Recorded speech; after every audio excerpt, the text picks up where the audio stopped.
नमस्कार दोस्तों, मैं आपका दोस्त नवीन कुमार आज फिर एक नई वीडियो लेकर आया हूं जो कि रूम हीटर से ही रिलेटेड है।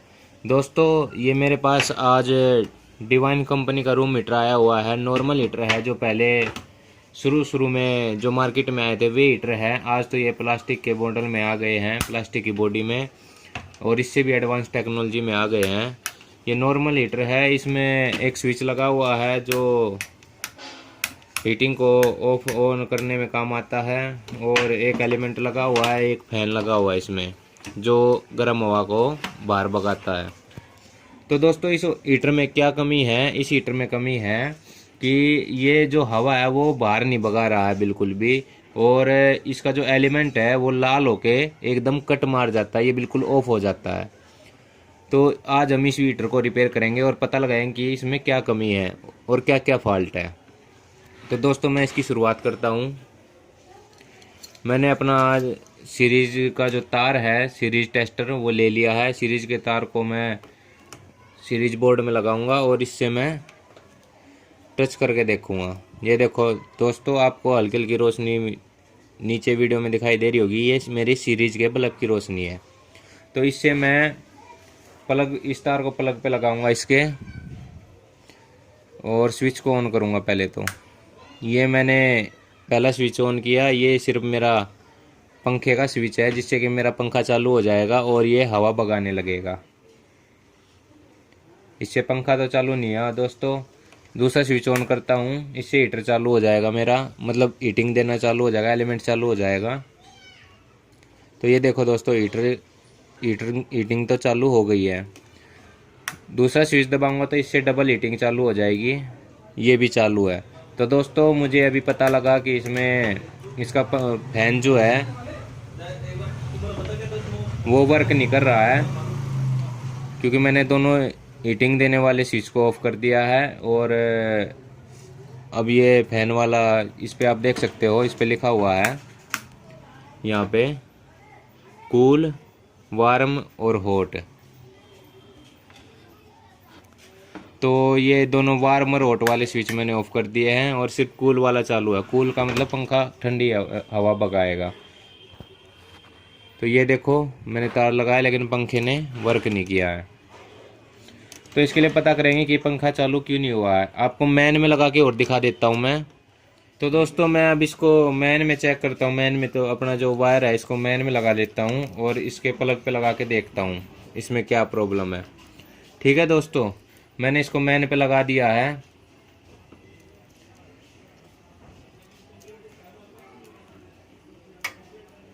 ये देखो दोस्तों, एलिमेंट के ऊपर जो कट लगा हुआ है उसने कट मार दिया है और एलिमेंट थोड़ा हीट हो चुका है जिसके कारण उसने कट मार दिया। लेकिन पंखा जो है वो मेरे हीटर का वो बिल्कुल भी नहीं चला है।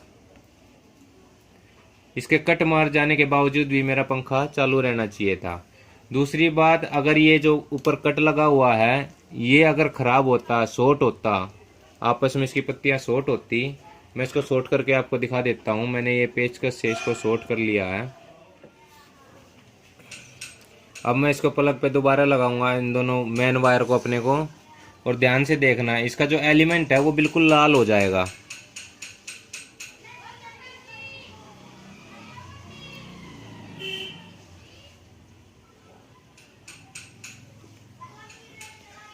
देखा दोस्तों?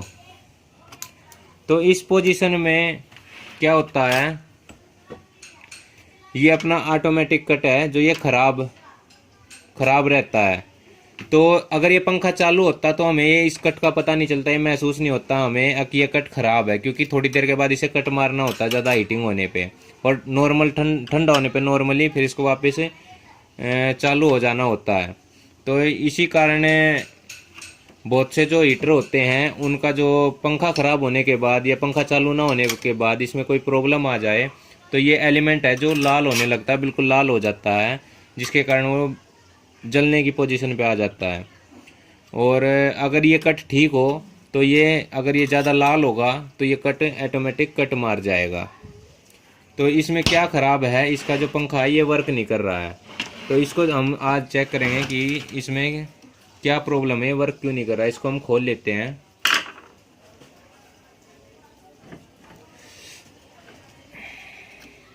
सबसे पहले हम इसकी वायर को देखेंगे, आप देखना ध्यान से। इसको मैं खोल देता हूँ।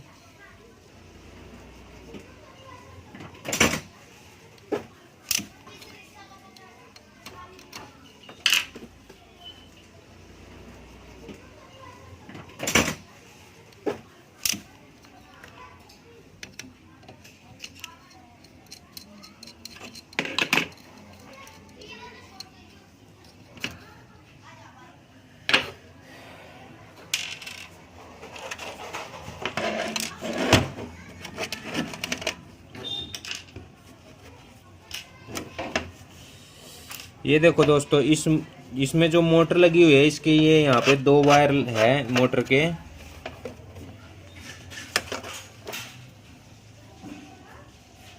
एक रेड और एक ब्लैक। ये जो तार है यहाँ इधर से बाहर निकले हुए हैं। एक तो ये वाला वायर है रेड वाला, और ब्लैक वाला ये है। ब्लैक वाला वायर यहाँ गया हुआ है और रेड वाला वायर स्विच पे आया हुआ है यहाँ पे। तो इस पे हमें अपना सीरीज का तार लगा के देखेंगे डायरेक्ट, क्योंकि ये AC 220 से चलने वाली मोटर है। तो मैंने एक वायर तो रेड वायर पे लगा लिया और एक ब्लैक पे। अब भी देखना, ये मोटर ने कोई रिस्पॉन्स नहीं दिया है। आप मोटर देखो यहाँ पे, इसने कोई रिस्पॉन्स नहीं दिया है। तो इसका मतलब मोटर में प्रॉब्लम है यहाँ पे।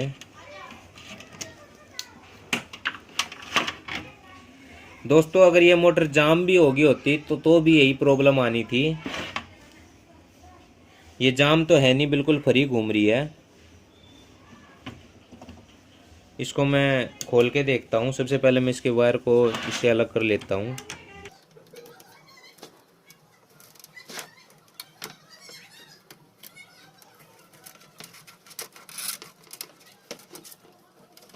उसके बाद इसके जो है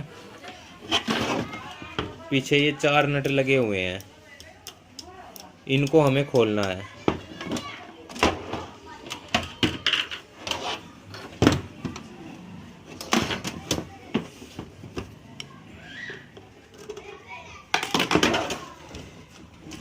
ये देखो दोस्तों, इन चारों को खोलने के बाद ये हमारी मोटर है जो इससे अलग हो चुकी है। इस पे ये 4 वार्सल भी लगे हुए थे, जिनको हम बाद में जब कसेंगे तो वापस लगा देंगे।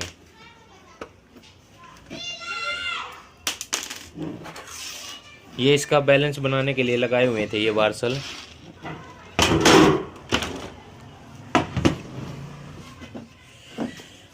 इसको मैं साफ करके देखता हूँ क्या प्रॉब्लम है।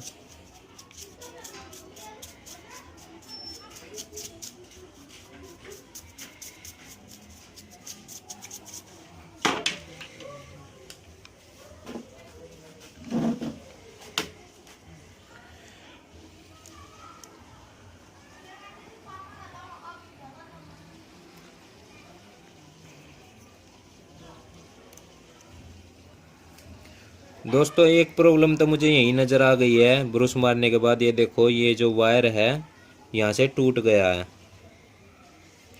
मुझे ये वायर इस पे जोड़ना होगा। ठीक है, अगर आपके में भी यही प्रॉब्लम है, मोटर चालू नहीं हो रही, तो आपका भी कोई वायर टूटा हुआ होगा। या फिर इस कवर को हटा के देख लेना, यहाँ से ये वायर अगर जला होगा, काला ब्लैक हो गया होगा, तो ये मोटर जल गई है। फिर आपको ये मोटर चेंज करनी पड़ेगी। नहीं तो आपका भी कोई ना कोई वायर यहाँ से या तो स्पार्किंग होकर टूट गया होगा, छूट गया होगा स्लीव के अंदर से। जैसे इसको अलग करोगे, ये देखो यहाँ पे जो मेन कनेक्शन इस मोटर का किया हुआ था वायर पे, ये यहाँ से स्पार्किंग होकर जल के टूट भी जाता है और यहाँ से अलग हो जाता है। तो हमें वायर दोबारा जोड़ना होता है। पहले मैं इसको सीरीज लगा के चेक करता हूँ ये मोटर यहाँ से चालू है या नहीं है। हो सकता है मेरा ब्रश लगने से यहाँ से टूटा हो ये वायर।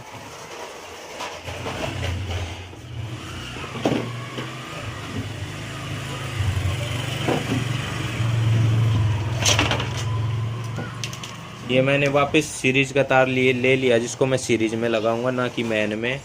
ये देखो, आपको सीरीज बल्ब की रोशनी दिखाई दे रही होगी। ये मेरा ब्लैक वायर टूटा है, तो मैं इसका एक तार तो रेड वायर पे लगाऊंगा क्योंकि रेड वायर इधर जुड़ा हुआ है। और मोटर का दूसरा जो सिरा ये है, ये देखो दोस्तों, ध्यान से देखो, मोटर जो है वो वर्क करने लगी है। मैंने एक वायर इस पे लगाया और एक इस जो टूटा हुआ मेरा जो कनेक्शन था, वायर था, एक मैंने इस पे लगाया और आप देखना मोटर जो है वो वर्क करने लगी है। तो इसमें यही प्रॉब्लम थी दोस्तों। अब मैं इसको जो है वापस इसमें जोड़ देता हूँ, ठीक है। और ये जुड़ेगा कैसे दोस्तों, इस वायर को जो है वो हल्का छीलना पड़ेगा क्योंकि इस पे पॉलिश हुई होती है, ये ऐसे वर्क नहीं करेगा। ये वो जो तार जो हमें वो अच्छी तरह से छीलना पड़ेगा। आपको दिखा दूं, ये जो पहला वायर है ये भी छील के चढ़ाया हुआ था, छील के अच्छी तरह से लपेटा हुआ था। तो ऐसे ही हमें ये आगे वाले सिरे को भी छीलना होगा।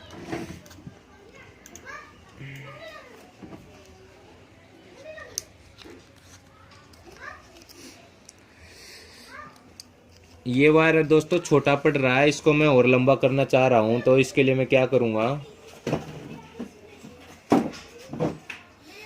इसके लिए मैं इसको थोड़ा सा पीछे हटा के पीछे की ओर धकाऊंगा, तो पीछे की तरफ ये मेरा तार जो खींचेगा उसको मैं वापस निकाल लूँगा। एक जो राउंड है मैं इसका कम कर दूंगा मोटर का और इसको बाहर खींच लूँगा, जिससे कि मेरा वायर बड़ा हो जाएगा। दोस्तों मैंने ये इसको देखो लंबा वायर निकाल लिया मोटर का, पीछे से घुमा के एक राउंड कम करके इसका। अब मैं इसको वैसे ही लगाऊंगा जैसे इसमें लगा था। इसको मैं 2 बार इसमें से निकाल लूँगा ताकि ये जो है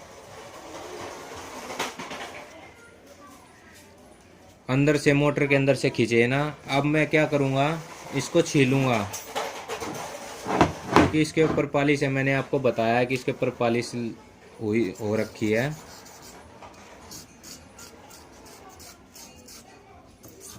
इसको मैं वहाँ से छीलूँगा जहाँ तक मुझे ये चाहिए। जैसे यहाँ वायर पे जोड़ना तो यहाँ से लेके यहाँ तक इसको मैं छीलूँगा ताकि अच्छी तरह से लपेट सकूँ।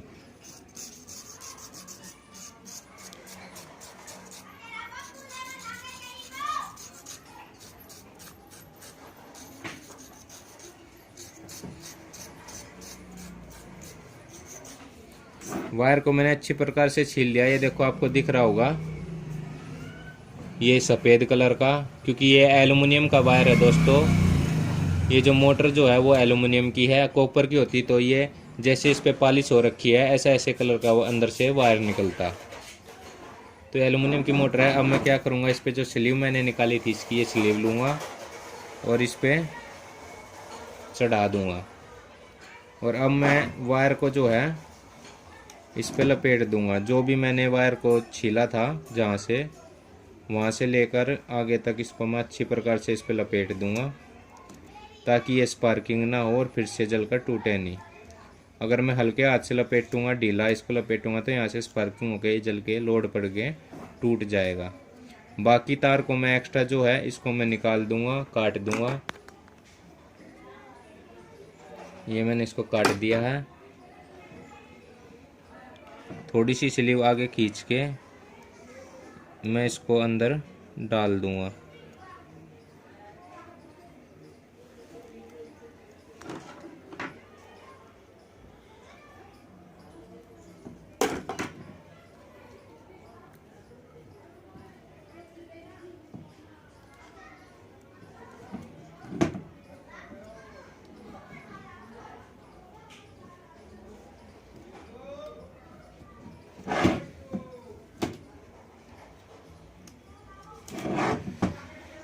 ये देखो दोस्तों मैंने इसको डाल दिया है अच्छी प्रकार से। अब हम इस मोटर को चालू करके देखेंगे।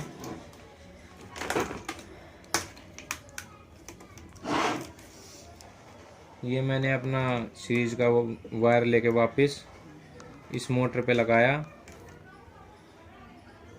ये देखो मोटर ने वर्क कर दिया है, मतलब मोटर चलने लगी है। मैं फिर से लगा रहा हूँ, ये देखो। तो दोस्तों हमारा इसका काम कंप्लीट हो चुका लगभग। अब हम इसको वापस फिट करेंगे। उससे पहले जो कवर इसके ऊपर सीट जो लगी हुई है इसको वापस टेप से चिपका लेंगे।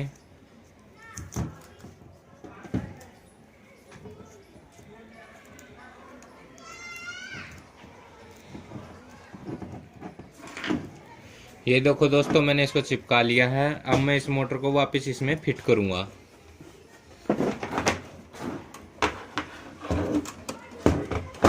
उसके लिए जैसे ये कसी थी वैसे इसको हमने कसना है। 4 वार्सल नीचे थे और 4 ही ऊपर थे। तो सबसे पहले हम वार्सल ऊपर लगाएंगे और जैसे ये कसी थी वायर इस तरफ थे तो इसको ऐसे ही कसेंगे।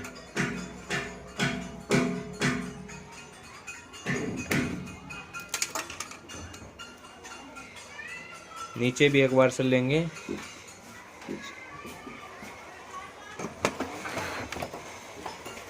नीचे की तरफ डालेंगे।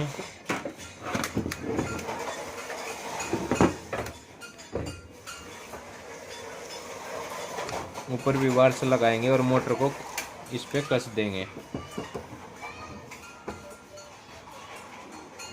हल्के हाथ से। उसके बाद दूसरा नट लेंगे, ऐसे ही सारे करेंगे।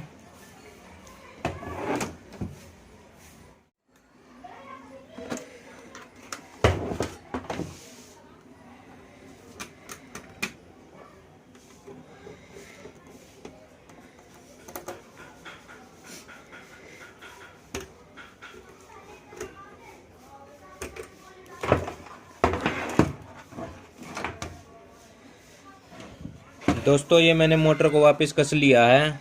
अभी मैंने मोटर के जो नट है जो पीछे के वे बिल्कुल हल्के रखे, फुल टाइट नहीं किए हैं। कारण ये क्योंकि इसका बैलेंस भी बनाना पड़ेगा।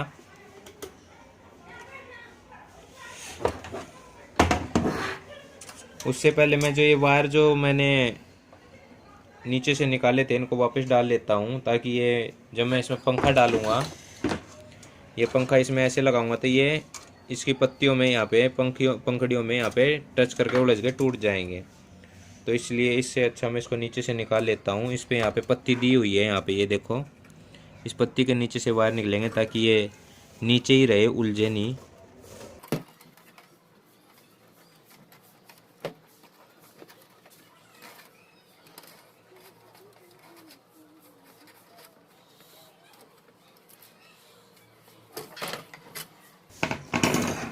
अब क्या करना है दोस्तों, अब इसके जो ऊपर ये पंखा है, पंखड़ी जिसमें लगी हुई है इसकी, इस पंखे को इसमें हमें फिट करना है।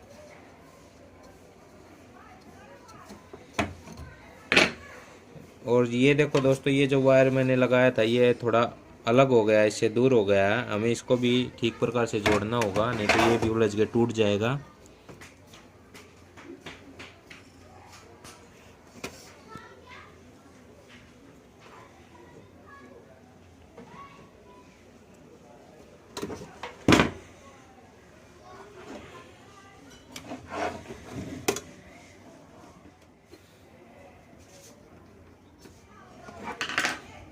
तो दोस्तों आपको दिखा दूं मैं, आपको कट कट की आवाज़ सुनाई दे रही होगी। तो ये पंखा अभी बैलेंस में नहीं आया है, इसको हमें थोड़ा सा ऊपर उठाना होगा, अब चलाना होगा।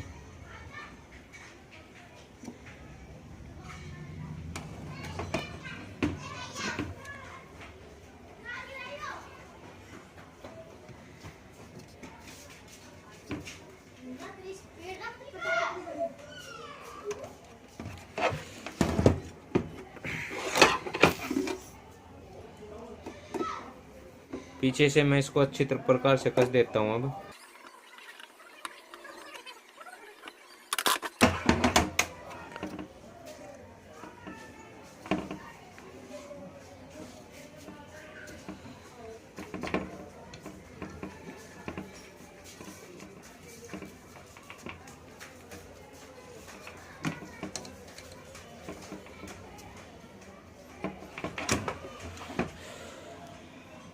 अब मैं इसको, इसके जो नट को है उसको भी कस देता हूँ।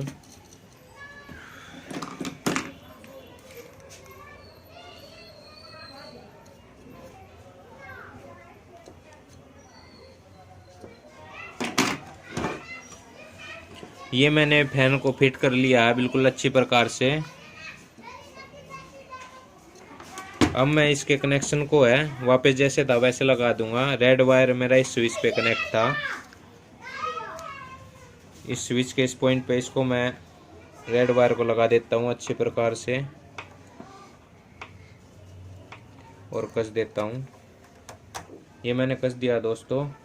उसके बाद जो मेरा ब्लैक वायर है वो इस रेड वायर के साथ कनेक्ट होकर यहाँ पे इस कनेक्टर के अंदर ऊपर वाले नट पे कसा हुआ था, जो कि न्यूट्रल है। मैं इसको भी इसके साथ कस देता हूँ और वापस इस कनेक्टर में जोड़ देता हूँ।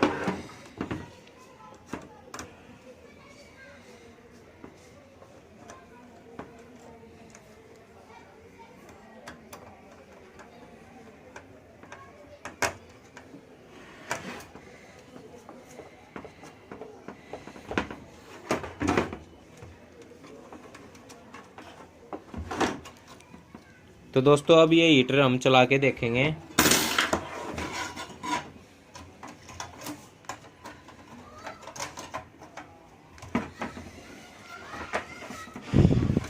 देखते हैं कि ये हीटर वर्क कर रहा है या नहीं कर रहा, हमारी मेहनत रंग लाई है या नहीं लाई है।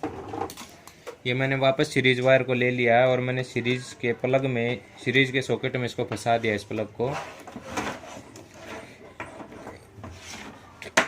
ये इसका मेन प्लग हीटर का और ये देखो सीरीज मैंने इसको लगाया है। अब देखो दोस्तों, यहाँ पे मैंने दोनों स्विचों को ऑफ किया है, वार्म को भी और हॉट को भी। सिर्फ मैंने कूल वाला चालू किया है जो कि फैन का है। मैंने जैसे इसके मेन प्लग में लगाया तो हमारा जो फैन है वो चालू हो गया, लेकिन इसमें आपको टक टक की आवाज़ सुनाई दी होगी, तो वो कहीं पे लग रहा है, उसको भी हमें ठीक करना होगा।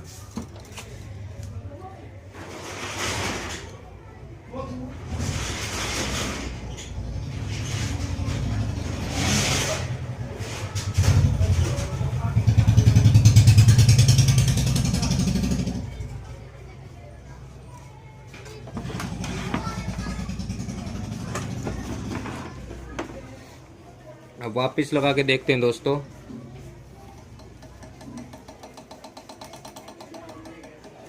अब भी ये टक टक कर रहा है।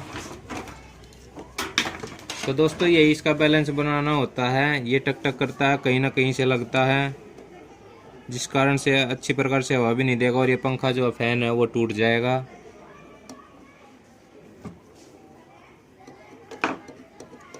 मुझे पता चला कि टक टक कहाँ कर रहा है। ये जो यहाँ पे इसके अंदर जो पत्ती लग है, नीचे एक इसकी पत्ती है, ये ध्यान से देखना, वो है वो इस यहाँ पे जहाँ पे तार लगा हुआ है, ये जहाँ से हमें तार निकाला था, यहाँ पे टच हो रहा है। और शायद यही कारण रहा होगा इसके तार का टूटने का, कट के टूटने का। ये बार बार इसको टच हो रहा है ऐसे, इसलिए ये यहाँ से तार कट के टूट गया होगा, जिसके कारण से पंखा बंद हो गया इसको टच हो गए। तो हमें क्या करना होगा, इसको इससे दूर करना होगा।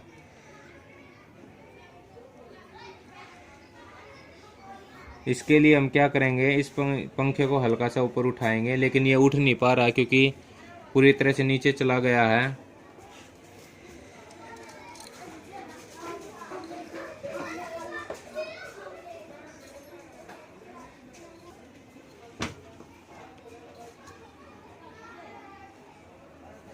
ये है जो दरार बनी हुई है, जिसके कारण से ये सापट के अंदर बिल्कुल नीचे तक चला जाता है, ऊपर यहाँ तक नहीं रुकता। ये जो इसमें सपोर्ट दे रखी है, ये देखो, यहाँ पे इसको पंखे को रुकना होता है, लेकिन ये नीचे तक चला जाता है, जिसके कारण से इसमें टच होने लगा है।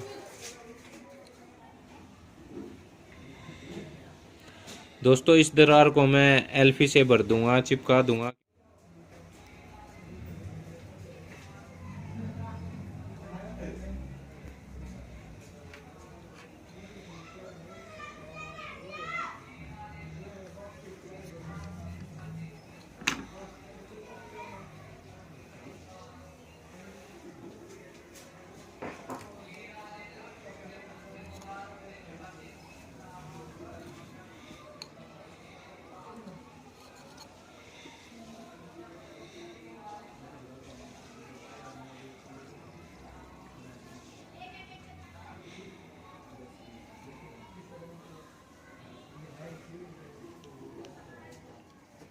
दोस्तों मैंने इसे फेविक्विक से अच्छी प्रकार से चिपका लिया है। अब देखते इसको डाल के देखते हैं अब ये इसमें कहीं टच हो रही है या नहीं हो रही है।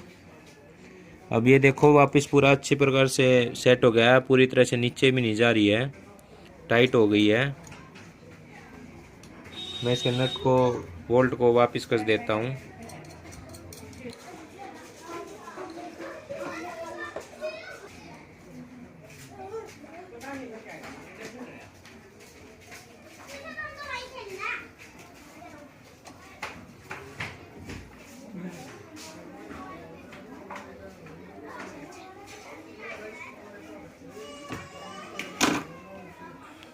हल्के हाथ से मैंने इसको टाइट कर दिया है। अब मैं इसको वापस चला के देखता हूँ।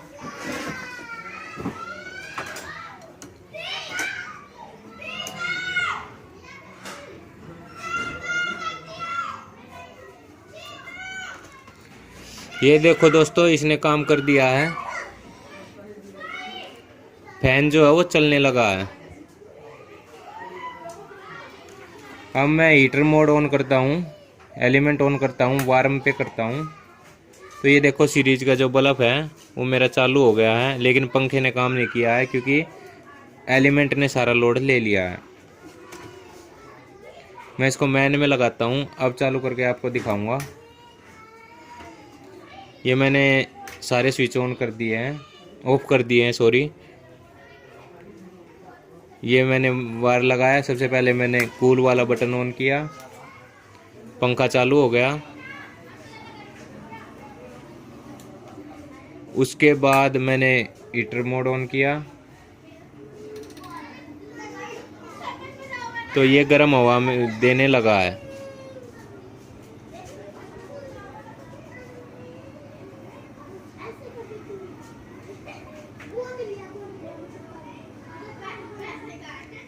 दोस्तों अब ये लाल नहीं होगा, डायरेक्ट भी कर दूं आपको दिखा दूं मैं। अगर मैं इसको डायरेक्ट भी कर दूंगा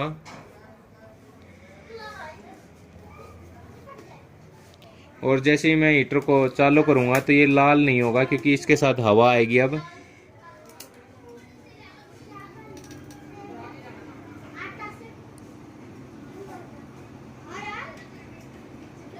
आप चाहे कितनी देर इसको लगा के रखना, अब ये लाल नहीं होगा क्योंकि जो हवा जो पंखे की होती है वो साथ साथ इसको ठंडा करती रहती है।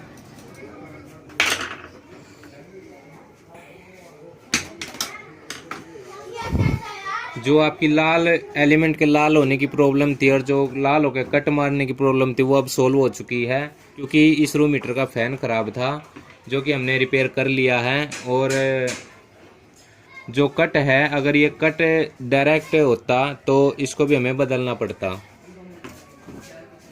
तो दोस्तों आपको ये वीडियो कैसी लगी, आशा है आपको इसमें दी गई जानकारी समझ में आई होगी।